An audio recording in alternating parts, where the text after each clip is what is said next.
अध्याय श्रीमद्भगवद्गीता 59 श्लोक विषया विपन्नते निरारोहस्य देहिनं रसरजवर्जनं शोषोपस्य परं दृष्टा निर्पते जे যম নিয়ম নিরাহারে দ্বারা ইন্দ্রিয় জয় করি শুদ্ধাদাহার কামনা থায়ে যে নিজ আত্মাକୁ সৌন্দর্য মনে করি বিশ্বକୁ কদর্য মনে করে সে শীতপ্রজ্ঞ ହୋଇପାରେ ନାହିଁ। যে নর যম নিয়মରେ ଜିଣ ଇନ୍ଦ୍ରିୟ ନିକରେ କାମନା ଜାଣିଥିଲେ ତାର ତେଣୁ ନୁହଁ ଚିତ୍ତ ସ୍ଥିର।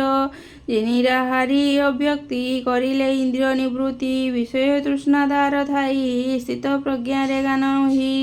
ପରମାତ୍ମାଙ୍କ ଦର୍ଶନରୁ କାମନା ନ ହୁଏ ମନରୁ ଆତ୍ମାକୁ ସୌନ୍ଦର୍ଯ୍ୟ ଦେଖାଇ ବିଶ୍ୱକୁ କଦର୍ଯ୍ୟ ମଣାଇ।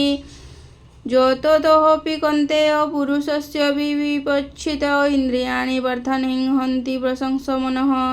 ଦେବାଦି କାଣ୍ଡରେ ଯଜ୍ଞ ବିଧି ଅଛି। ସେ ବିଧିରେ ଯଜ୍ଞ କଲେ ବିଭକ୍ତବନ୍ତ ଲୋକର ମନକୁ ଇନ୍ଦ୍ରିୟମାନ ଟାଣି ନିଅନ୍ତି।